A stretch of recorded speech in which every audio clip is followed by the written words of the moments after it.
Now, setting the bar high, when I look back, now you would have realised from my accent that I'm not from here, not probably sure exactly where I'm from, but I'm not here. Although I've been here for a good few years, and I'm actually outnumbered by Bajans in my house. My wife is Bajan, I got 3 kids who are all born here, so I'm getting there.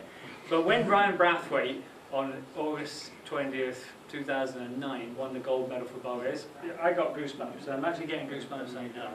But who can remember where they were when you heard they won a gold medal? Yeah? I use your approach. Who doesn't? Who can't remember where they were? Yeah, right. So 2009 for Barbados, it was a first.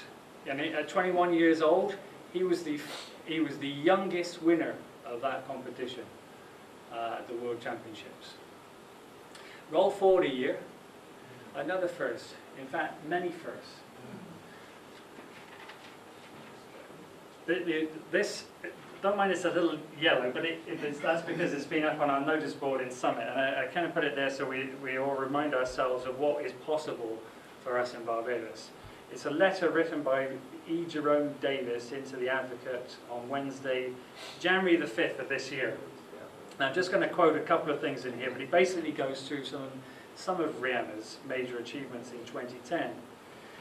So she wins 2 Grammy Awards in February.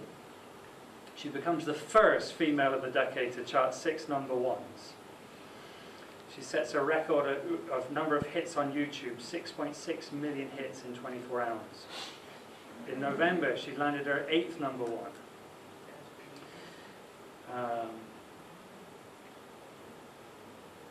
She had her, What's My Name was the 9th number 1 on the chart, the highest number since the chart began. The Only Girl in the World was her 9th number 1, and this hit was number 1 in 10 countries, giving her the most number 1s for the new millennium. Rihanna becomes the first female artist ever to hit the top 4 spots in a calendar year. In November, she was the undisputed queen of pop, landing the most number 1 pop songs ever on the chart, surpassing Lady Gaga, Mariah Carey, and Beyonce. And the last one I pick out here is that she created history in the UK. She became the first female in over 50 years to have 3 songs in the top 10 at the same time. So, and Mr. Jerome Davis finishes by saying, "What a year for a little girl from Barbados." And you know, that was 2010. 2011, we have another opportunity to make a splash on the world stage. And the truth is that there's only one country in the world that's really embraced it to a magnitude that we want to take it to.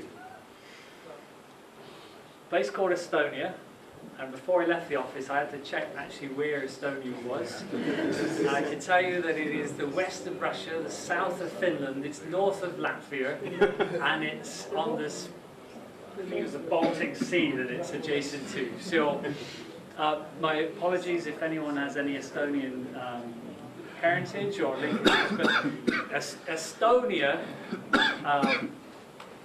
have embraced this concept.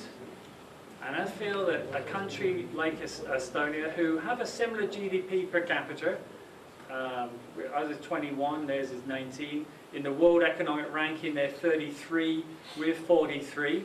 Okay.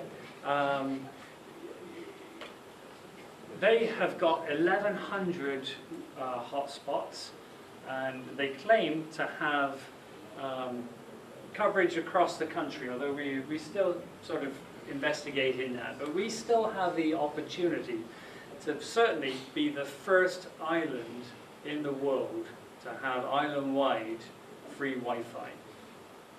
And when you look at the other facts of Estonia, you see that they've got a population of 1.3 million, but their country size is massive, 17,000 square miles.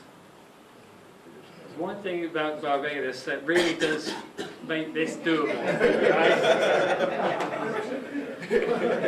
166 square miles, pretty flat, give or take a couple of little hills. and densely populated down the west coast and down the south coast. So this is doable. This is really doable. You know, we're here, we're on Wi-Fi here. Lex have got it if you go out and just go down the road to Hastings. Hastings, is that right? Worthing, sorry. Yes, that's true. So I think, you know, we're excited by the fact that, you know, we can do this. You know, this is achievable. So who's doing this? Well, Melanie and I are on the team, and you know, this.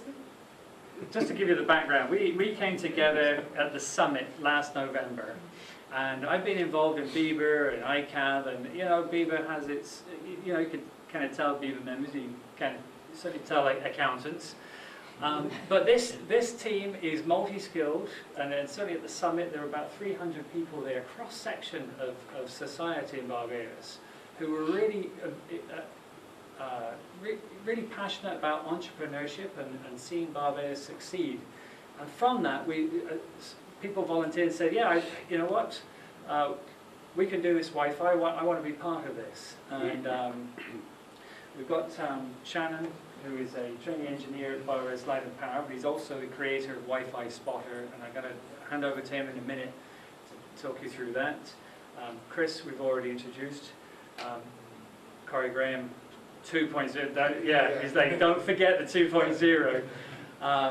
Corey is a social media expert, guru, and we've got we've got young boys. We've got a Canadian diplomat who told me he was just about to retire, and he lives about 40. So we've got there's some energy on the team, and we're all brought together behind this one common goal of getting free island-wide Wi-Fi 11.11.11. And this, you know, I kind of think of it as Team Barbados in action, because this, you know, this is the late Prime Minister. That was the first time I heard the concept of Team Barbados, but this is us actually rolling up our sleeves and saying, you know, we're going for gold on this one.